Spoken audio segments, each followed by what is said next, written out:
Now, I know that you must have very well meaning, well intentioned, very valuable volunteers that assist your organization in its mission. But which volunteers are the right ones to assist you with major gifts? From cheerleader to closer, using volunteers effectively in major gift fundraising. That is our focus. Let's huddle up.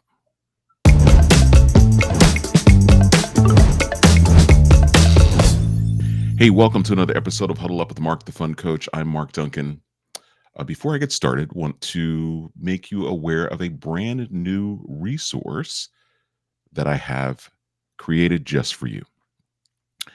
It is called Five Habits of Executive Directors Who Land Big Gifts. That's Five Habits of Executive Directors Who Land Big Gifts. If you're interested in getting this free guide and you're watching this on YouTube, go ahead and click the link below.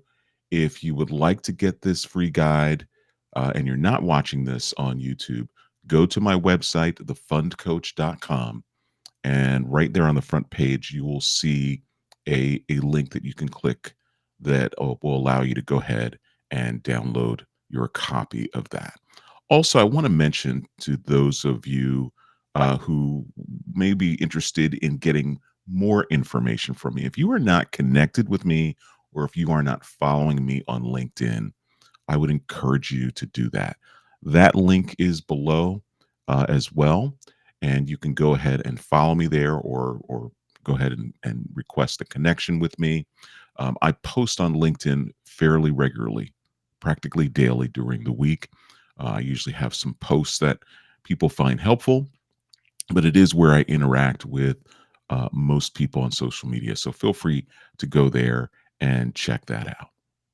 All right, now let's talk about the matter at hand here.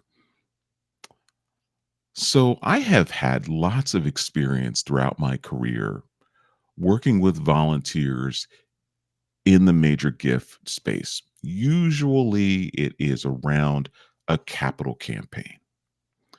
And one of the things that, or one of the many things that I had to discern and what I learned from my experience is not every volunteer, as well meaning and as well interested as they are, is going to be suited for assisting with major gifts. Now, the number one criteria, I'm going to talk about the things that you need to look for, but the number one criteria as it relates to volunteers who are interested in helping with major gifts is that they themselves should be a major donor. Because regardless of how you will use those volunteers, they're going to be operating on a peer to peer basis. And whether they are operating in one capacity or another, which I will talk about in a moment, them being able to say that they have supported the organization at a major gift level, or they have supported the campaign, it's a capital campaign or special campaign, at a significant level, then you need to have that in order to strengthen the credibility of their involvement in this effort. And so that, quite frankly, is the number one criteria. They have to be on board, and they have to be on board in a way that is significant. Now, when you are thinking about who to recruit to assist with fundraising, especially in the major gift space, let's talk first about why you want to do this. Now, volunteers can, like in any area, they can expand your reach. That means they can get the word out to more people because there are more people, right? There are more of them than there are of you. you're one person, you're the executive director, maybe you have a couple of staff members, but when you start to arm a number of volunteers who are suited for the role, it really does expand your reach. They open up networks that you don't have, and that can be very helpful. Donors are more likely to respond when peers championing their cause. Now, as I mentioned before, they'll do that, especially if the volunteer has already committed. Most volunteers want to help but lack clarity or confidence about how. And that's what we're going to talk a little bit about today. And you want to take advantage of the opportunity to sort of channel their enthusiasm into what I call structured action. Right? It's one thing to have volunteers that are sort of all over the place, and and there are all kinds of volunteers. By the way, I'm talking specifically about major gifts and helping to solicit or secure in any way, shape, or form major gifts for the organization. So let's talk more about that. Let's talk about the two roles, and I only think there are one of two roles that can be played here for volunteers. One of them, and you've probably heard me use this term before, is playing the role of door opener or playing the role of solicitor, right? So that goes back to, are they a cheerleader or are they a closer, right? But in this case, we're talking about two very distinctly different roles that they can play. And I might add, they're both very, very effective. And after I talk about each of them, I will tell you what I recommend and what I prefer. But you have to determine for yourself what's going to work in your organization. So let's talk about the door opener. This is the person that is pretty well connected. This is why you want volunteers who are major donors and have capacity, because the likelihood is they know other people that have capacity. So the big question is, who are they connected to? Who do they know that meets the criteria of, yeah, I'm going to say it, link, interest, and ability? If you've never heard this podcast before and you're new into tuning in, I talk about link, interest, and ability often as the main criteria for soliciting gifts, for identifying major donors. What's the link to your mission? What are they interested in about your mission? And that's something you're responsible for strengthening. And their ability. What is their ability or capacity to give at a major gift level? They have to be giving or have the capacity to give at a major gift level before you move forward, right? This is something that volunteers need to understand, that as they are door opening for you, these folks have to meet that criteria. Okay. So how connected are they? How much of an influencer are they in their community, in their circles that they operate in, and are they natural, relationship builders? In other words, can they be the ones to sort of make that introduction? You know, their superpower, if you will, is making introductions, lending credibility, and most importantly, getting you in the room, right? There are going to be people that you know that you need to meet with, and you're going to be able to determine link, interest, and ability if they're already in your database. And if you've wealth screened them, then they may already fall in those categories. And now you need to take that list and have your volunteers look at that list to see who they may know on it and then get you in the room. Right. And there's a number of ways that they can do that. I'm not going to get into that here, but we're going to talk about this role of being a door opener. And if that is their strength versus being a solicitor, we'll talk about that in a minute, then by all means use them in that way. Again, it's important for them to be on board as a donor first. Now, If we're talking about using volunteers as solicitors, you first of all want to make sure that they themselves meet a certain criteria. They have to be confident in terms of how they communicate. They have to be confident communicators. It's really important. They also should have a passion for the mission, just like your door openers, but more so uh, the case when it comes to solicitors. What is their superpower? Partnering, and this is really critical, partnering with staff to make the ask or to lead it. So I'm not suggesting that you are cutting these volunteers loose to make the ask. You should be with them when they do that. That's the difference. See, I'm not at all suggesting that these volunteers have their own portfolios and they're off and running, because as good as they may be, you're going to want to sit with them prior to an ask. And of course, there's work that needs to be done before an ask is made, right? In terms of the relationship.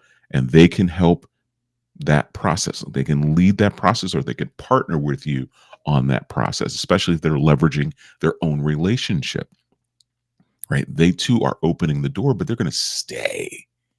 They're going to stay with the process. And so you want to make sure that you've got somebody who's comfortable, who's confident, who uh, is willing to do this, right? And the goal is to move relationships toward meaningful commitments, right? Now, the key takeaway here is that every volunteer has a lane, right? You're either a door opener or you're a solicitor.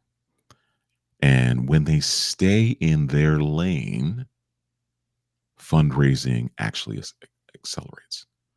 When they stay in their lane, and you're going to, and this is where your guidance and really your discernment about who you choose is going to be super important. That way, you're hoping that you find people that are actually going to play to their strengths, stay in their lane, and work with you to get the job done, secure those big gifts. Now, here's some core qualities that you're going to want to evaluate as you're discerning who serves in what capacity. You want to take a look at their relational capital. Who do they know? How influential are they? Okay. How comfortable, number two, how comfortable are they with money? I often talk about our own personal relationship with money. Same thing holds true here. Because if they are not comfortable or their relationship with money is such that they will be hesitant to ask or second guess themselves, then they're likely to be better door openers and hand it off to you to take it from there than they would be solicitors. Okay. So if they're able to discuss money without giving off a feeling of discomfort, then, you know, they can certainly be solicitors. But if there's any hesitancy there, but if they are good communicators, connectors, and so forth, then certainly use them as door openers. Is there an emotional connection? You want to pay attention to whether there's an emotional connection to your mission. Do they light up when they talk about your mission? Is that visibly obvious to somebody sitting across from them or on the phone with them? Right? You can detect a person's emotion, excitement, joy, hesitancy, all in a person's tone, right? Now, ideally, all conversations will take place in person, but you are going to be setting up some of these conversations over the phone, or you might even be meeting virtually via video conference.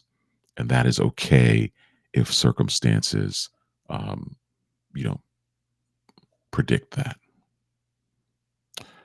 You also want to check on the time that they have available, especially volunteers who are retired. They're probably the most busy people on the planet because they're retired and now they're choosing to do things that they love to do, and perhaps their plate is full. And so you want to make sure that they have the time to do this and that they are reliable, that they're going to follow through, that they're going to make the introduction, that they're going to show up on visits if they're partnering with you, right? That is really, really critical. Can you count on them to follow through? That is really important because in this capacity, they're representing the organization, and the same impression that you give as a leader,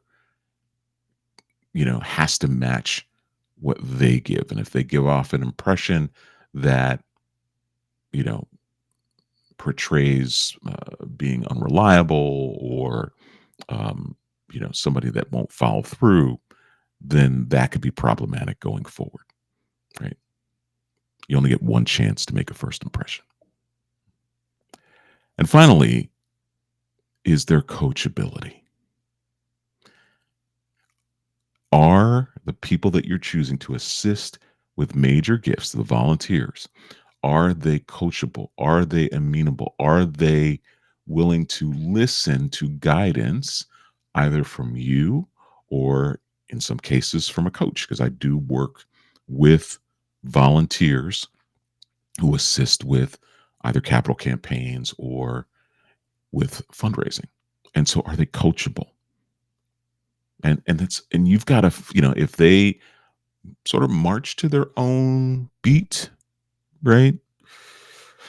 Then regardless of what you say, then they may not be the right person for the job.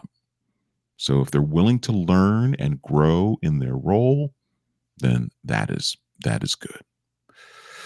So those are some things that you want to be thinking about. Volunteers are really, really important, and can be critical when it comes to fundraising. And if you've noticed, I said volunteers. I didn't say board members. I didn't say members of the development committee, because you don't need to limit yourself to people who are in a formal role in the organization, from a volunteer capacity.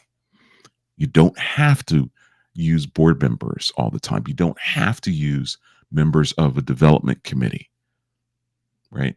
There could be a group of well meaning, very talented individuals who have capacity.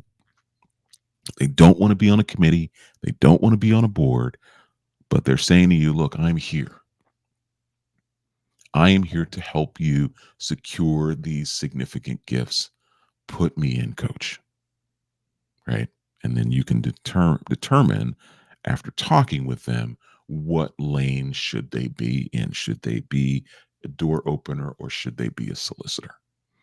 And then if they're a solicitor, then you have to have that coordination, of walking alongside of you in the process of each relationship that leads to an ask, and whether they will lead the ask with you in the room or you make the ask, you're in the room the whole time with them. I do not recommend that volunteers be off on their own soliciting. Now, if they're well prepared, well coached, then certainly, you can certainly do that if you're comfortable. But my recommendation would be that you stay in the room with them. Okay. All right. That was a lot, and I hope that was helpful to you. Um, Volunteers are really wonderful, and it's so great to have them. And lots of organizations cannot function without them. And I'm not even going to get into other capacities that volunteers can serve in.